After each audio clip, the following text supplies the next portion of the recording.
Samba border के पहाड़ी इलाकों में सर्च ऑपरेशन। सांबा बॉर्डर पर संदिग्ध गतिविधि देखी गई। 2 अलग अलग जगह पर संदिग्ध गतिविधि देखी गई। सांबा से खबर है, जम्मू कश्मीर के सांबा सेक्टर से खबर आ रही है और आपको ये बता दें कि सांबा बॉर्डर के पहाड़ी इलाकों में सर्च ऑपरेशन जारी है। आप देखिए कि मिलिट्री व्हीकल्स और वहां पर जो एजेंसीज हैं वो लगातार अभियान में शामिल हैं। पहाड़ी इलाकों में सर्च ऑपरेशन चल रहा है। सांबा बॉर्डर पर संदिग्ध गतिविधि देखी गई है और संदिग्ध गतिविधि देखे जाने के बाद ही वहां लगातार सर्च ऑपरेशन जारी है। 2 अलग अलग जगह पर संदिग्ध गतिविधि देखी गई है। लक्ष्मण हमारे साथ जुड़ चुके हैं, हमारे रिपोर्टर, इस खबर पर ज्यादा जानकारी के साथ। लक्ष्मण, क्या अपडेट है?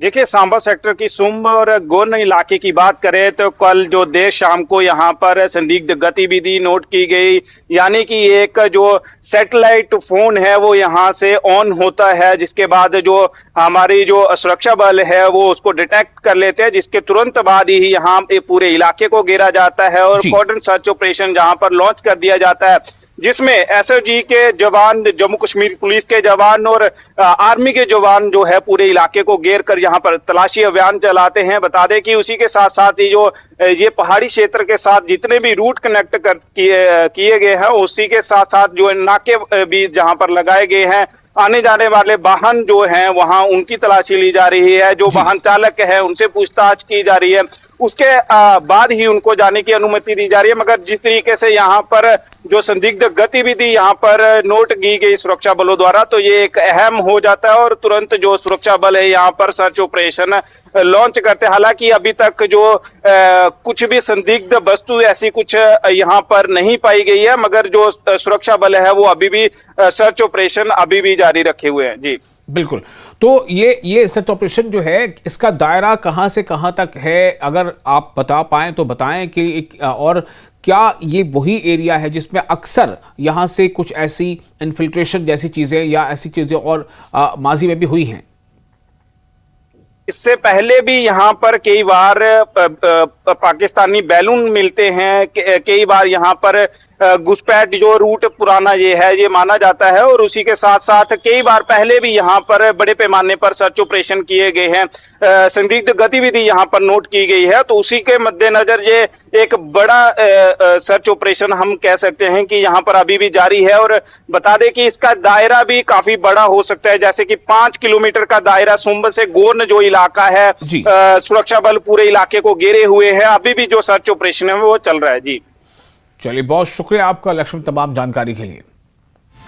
तो लक्ष्मण हमें बता रहे थे कि किस तरह से ये इसका दायरा थोड़ा वसी है और लगातार जैसे कि संदिग्ध गतिविधि देखी गई है, उसके बाद सांबा सेक्टर में बॉर्डर के करीब वहां लगातार जो है तलाशी मुहिम जारी है।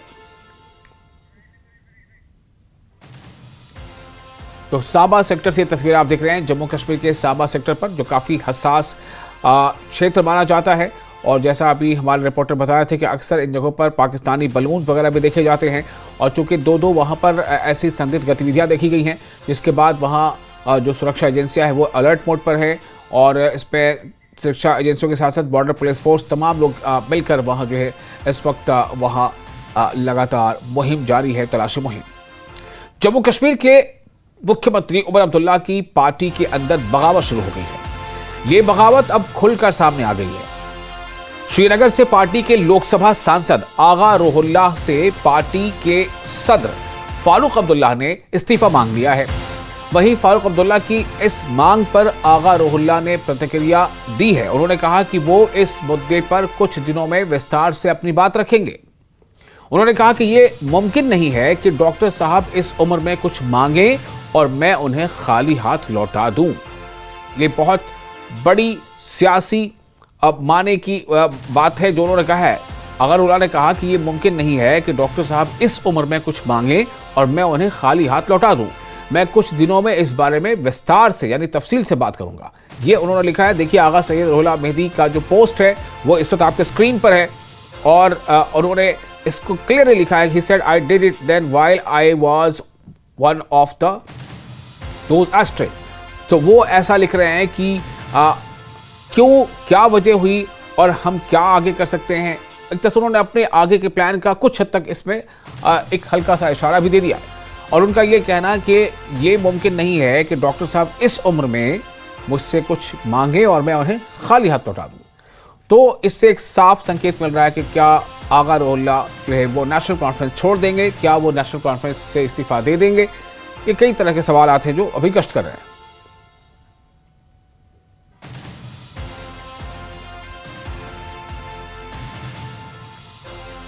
और ऐसा नहीं है कि अभी ये कोई हालिया कोई डेवलपमेंट हो, बल्कि कई मौक़ों से इस ताल्लुक से चर्चा होती रही है और यहाँ तक कि अपोजिशन को भी काफ़ी मौका मिला है और अपोजिशन के लीडर जो है वो भी कई बार ऐसे इशारे दे चुके हैं कि नेशनल कॉन्फ्रेंस में जो है वो वहाँ सब कुछ ठीक ठाक नहीं है, वहाँ बगावत सुर हैं कई मेंबर्स के।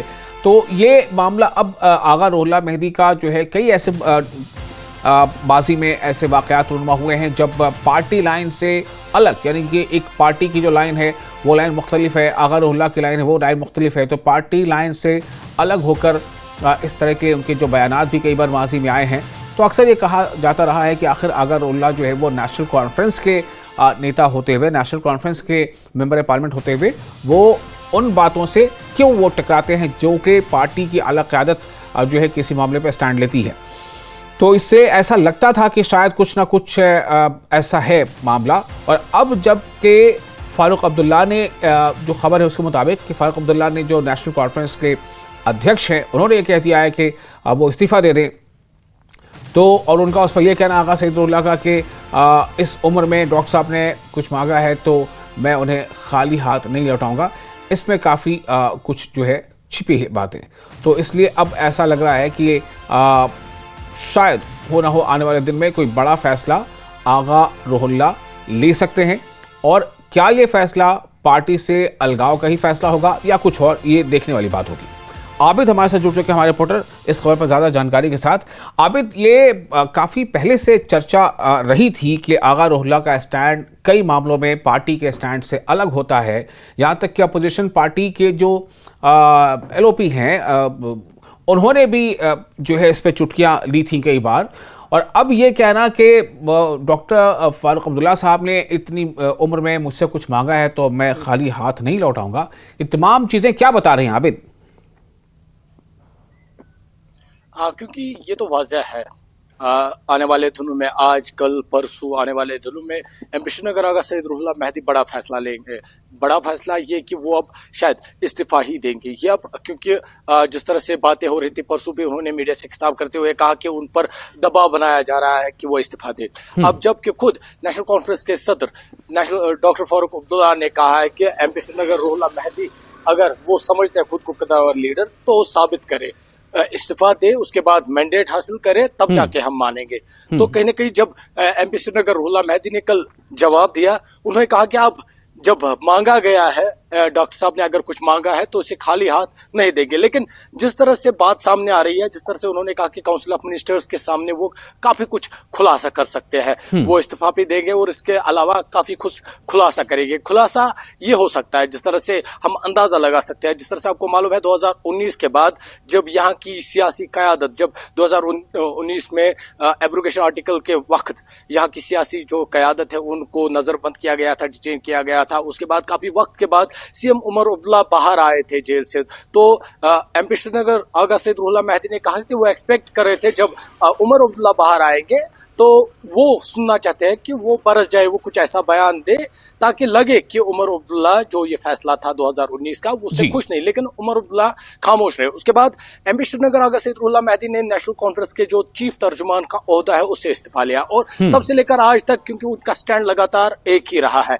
और जब 2024 लोकसभा असेंबली इलेक्शंस था तो उस समय भी नेशनल कॉन्फ्रेंस की जो क़यादत है वो MP श्रीनगर आगा सईद रुहुल्लाह मेहदी के पास पहुंचे और उनको मनाया कि वो इस असेंबली जो पार्लिमानी नशिस्त है इस पर वो नेशनल कॉन्फ्रेंस के मैंडेट पर इलेक्शन लड़े, तब जाके। क्योंकि लड़ाई जो MP श्रीनगर आगा सईद रुहुल्लाह मेहदी का स्टैंड लगातार 370 और 35 के आसपास ही घूमता रहा, तो लगातार वो बात कर रहे थे। अब क्योंकि नेशनल कॉन्फ्रेंस ने जब 2024 यहाँ पर असेंबली इलेक्शंस भी हुए, उसके बाद जब वो लोगों के बीच पहुंचते थे तो दफा 370-35 से, या अगर हम कहेंगे 5 अगस्त 2019 का जो फैसला था वो मौजूद बहस था, उस मैंडेट पर वो लोगों के पास जाते थे और वोट मांगते थे। लेकिन कहीं ना कहीं जो, क्योंकि अब 2 बरस गुजर चुके हैं इस नेशनल कॉन्फ्रेंस हुकूमत को, इन 2 बरस में क्योंकि मुफ्त बिजली का वादा किया गया था, यहाँ पर गैस सिलेंडर्स 12 गैस सिलेंडर्स का वादा किया गया था, जो राशन है 5 किलो से 10 किलो देने का वादा किया था, लेकिन 2 बरस में ऐसा कुछ नहीं हुआ। और लगातार जो एमपी श्रीनगर है, वो मेरा सवाल यहाँ पर यह है कि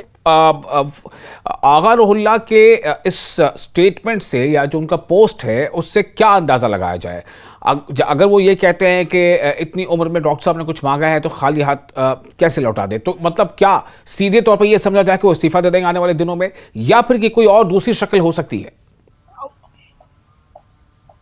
बिल्कुल, क्योंकि ये सियासत है। लेकिन जिस तरह से यहाँ पर बातें हो रही है, जिस तरह से ट्वीट आया, जिसने सोशल मीडिया पोस्ट पर एक्स पर उन्होंने लिखा, तो कहीं ना कहीं ये वाज़ेह है आने वाले दिनों में एमपी श्रीनगर आगा सईद रुहुल्लाह मेहदी इस्तीफा ही देंगे। क्योंकि यहाँ पर अगर हम बात करेंगे अनऑफिशियली उनके रिहाइश घर पर जो उनके सपोर्टर्स वो लगातार आते हैं, उनसे बातचीत हो रही है, तो कुछ विचार करके ही, कुछ सोच के ही फैसला लिया जा सकता है। लेकिन मोस्ट लाइकली रिजाइन ही तकरीबन हो सकता है। लेकिन क्या कुछ, क्योंकि ये सियासत है और सियासी लीडर क्या कुछ सोचते हैं इस पर कोई अंदाजा नहीं लगा सकता। लेकिन जितना अंदाजा अभी लगाया जाता है, जिस तरह से सोशल मीडिया पोस्ट एक्स पर उन्होंने कल जो इस्लामिक वर्सेस है, कुरानिक वर्सेस लिखी है, तो कहीं ना कहीं ये वाज़ेह हो रहा है कि वो आने वाले दिनों में आजकल या परसों कुछ बड़ा फैसला लेंगे, और बड़ा फैसला ये होगा कि वो रिजाइन देंगे। और इसमें ये भी देखने वाली बात होगी, और जब वो रिजाइन देंगे, जिस तरह से उन्होंने कहा कि वो खुलासा करेंगे, काउंसिल ऑफ मिनिस्टर्स के सामने कुछ बड़े खुलासा कर सकते हैं, और अगर खुलासा होगा तो नेशनल कॉन्फ्रेंस कहीं ना कहीं नेशनल कॉन्फ्रेंस हुकूमत के खिलाफ ही होगा। और जो ये मुंह रहेगा,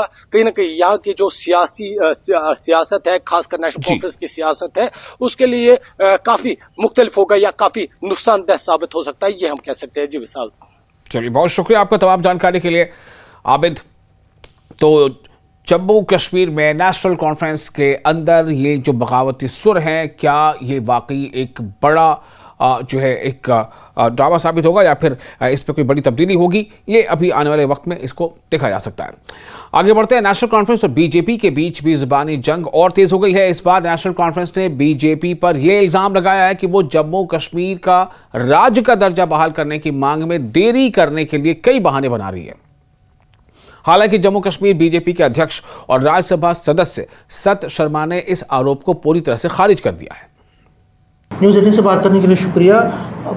नेशनल कॉन्फ्रेंस ये कहती है कि जो थर्ड लेटर्स आई है, उनके कई मिनिस्टर और नेता ये कह रहे हैं कि जो थर्ड लेटर्स है वो उसको स्टेटहुड से एक तरह से कनेक्ट करते हैं। वो कहते हैं कि जब जब भी हम स्टेटहुड की मांग करते हैं तब तब या तो किलिंग्स होती हैं या ऐसी चीज़ें होती हैं, थर्ड लेटर्स आ जाते हैं। देखिए, पाकिस्तान के इशारे के ऊपर आतंकवादी संगठन और आतंकवादियों ने, हम सब जानते हैं कि पहलगाम में क्या वाक़या जो है अंजाम दिया था। आतंकवादियों द्वारा धर्म पूछकर निर्मम हत्याएं, और एक वातावरण ऐसा क्रिएट किया गया कि कश्मीर जो एक ऊंचाइयों की तरफ अग्रसर था, एक अच्छे वातावरण की तरफ अग्रसर था, शांति की तरफ अग्रसर था, वहाँ पर वातावरण जो है वो ख़राब करने की कोशिश की। और ऐसे ही लगातार से उनके माध्यम से ये कोशिश रहती है। और कुछ आतंकवादी संगठनों ने, कुछ आतंकवादियों ने आज जिस तरीके से कुछ प्रबुद्ध सिटीजन्स जो कश्मीरी समाज से संबंधित हैं उनको थ्रेट्स दिए हैं, यहाँ का वातावरण ठीक ना रहे। 370 हटने के बाद हालांकि अच्छा वातावरण बनने की तरफ अग्रसर है, लेकिन नेशनल कॉन्फ्रेंस के वो लीडर शायद पाकिस्तान को क्लीन चिट देने का प्रयत्न कर रहे हैं।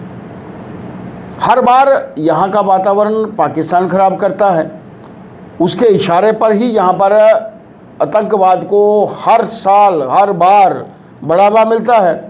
लेकिन इन लोगों के बयान सीधे तौर पर दर्शा रहे हैं कि वो पाकिस्तान को क्लीन चिट दे रहे हैं। विश्व भर में सभी देशों के सामने पाकिस्तान जो है बिल्कुल सामने आ चुका है। सब लोग जानते हैं कि पाकिस्तान आतंकवाद की जो है वो जलनी है।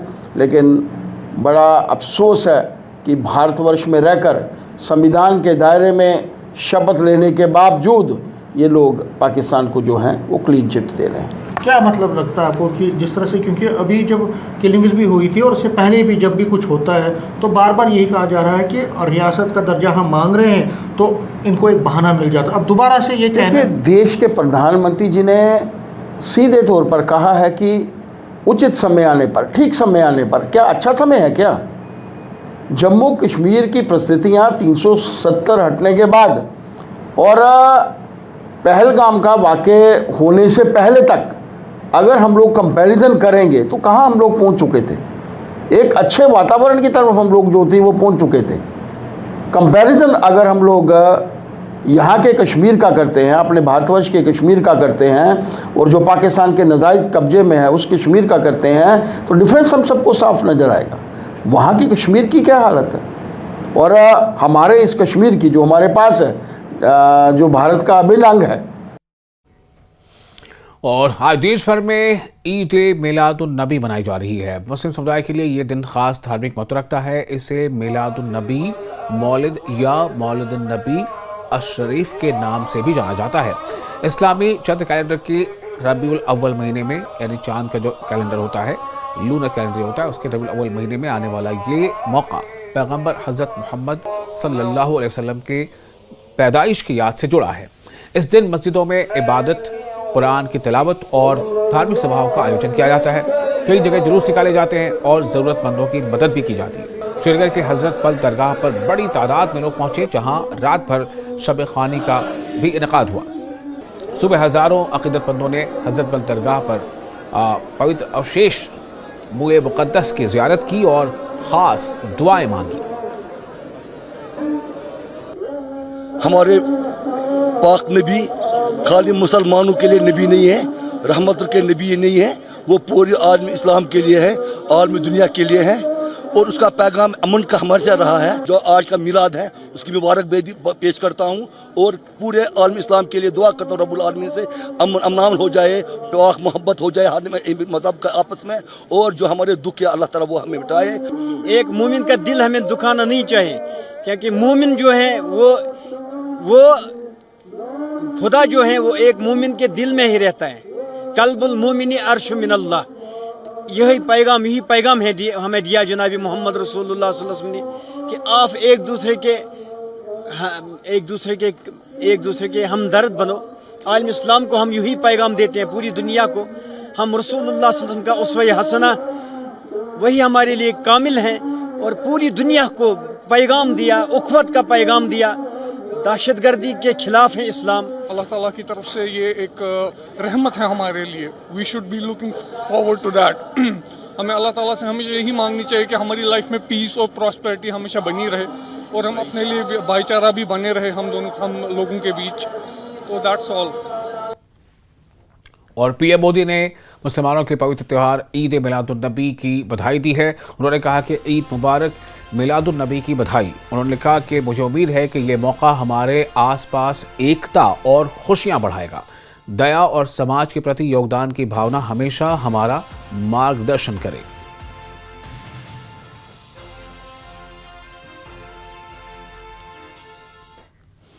और ईद मिलादुन नबी के मौके पर जम्मू कश्मीर के मुख्यमंत्री उमर अब्दुल्ला ने प्रदेशवासियों को हार्दिक बधाई दी है। मुख्यमंत्री ने पैगंबर मोहम्मद सल्लल्लाहु अलैहि वसल्लम के शांति, करुणा और भाईचारे के संदेश को याद करते हुए लोगों को शुभकामनाएं दी। उन्होंने उम्मीद जताई कि ये त्यौहार जम्मू कश्मीर में अमन, आपसी भाईचारे और खुशहाली को और मजबूत करे। चीफ मिनिस्टर ने प्रदेशवासियों की सुख, समृद्धि और शांति के लिए प्रार्थना भी की। बूढ़ा अमरनाथ यात्रा का 9वां और अंतिम जत्था करीब 2000 श्रद्धालुओं के साथ पुंछ पहुंचा। बजरंग दल के राष्ट्रीय संयोजक कृष्ण प्रजापति की अगुवाई में देश के अलग अलग राज्यों से श्रद्धालु यात्रा के अंतिम पड़ाव में शामिल हुए। पुंछ पहुंचने पर आधार शिविर में प्रशासन, पुलिस और स्थानीय लोगों ने श्रद्धालुओं का जोरदार स्वागत किया। इस दौरान पूरा क्षेत्र जय श्री राम और हर हर महादेव के जयकारों से गूंज उठा।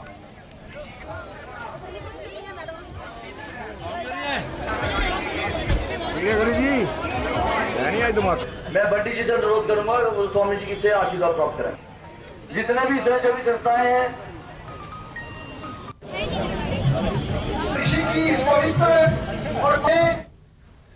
और जम्मू कश्मीर के उप मुख्यमंत्री सुरेंद्र चौधरी ने अपने परिवार के साथ पुंछ में बूढ़ा अमरनाथ मंदिर में दर्शन किए और भगवान भोलेनाथ से आशीर्वाद लिया। मंदिर पहुंचने पर मंदिर समिति की ओर से उप मुख्यमंत्री और उनके परिवार का सम्मान किया गया। इस मौके पर सुरेंद्र चौधरी ने जम्मू कश्मीर की हिंदू मुस्लिम एकता और भाईचारे की बात करते हुए हिंदुओं को पवित्र छड़ी यात्रा और मुस्लिम समुदाय को ईद ए मिलादुन नबी की बधाई दी। में जहाँ भी बाबा बूढ़ा अमरनाथ को लोग प्यार करते हैं, इनके अनुयायी हैं, सबको जो यात्रा हमारी चल रही है इसकी बहुत बहुत बधाई, बहुत बहुत मुबारक।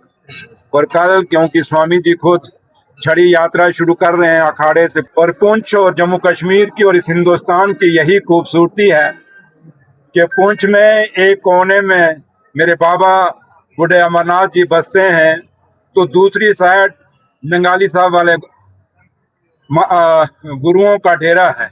उसी के साथ साईं मीरा साहब का अपना एक स्थान है, एक जियारत है। यही एक मिसाल है जम्मू कश्मीर की, जहां हम कहते हैं कि हिंदू मुस्लिम सिख ईसाई का इतिहाद जो माना जाता है, जो प्यार मोहब्बत हमारी देश और दुनिया में हमारी मेहमान नवाजी को लोग देखते हैं, इसी नज़रिए से देखते हैं।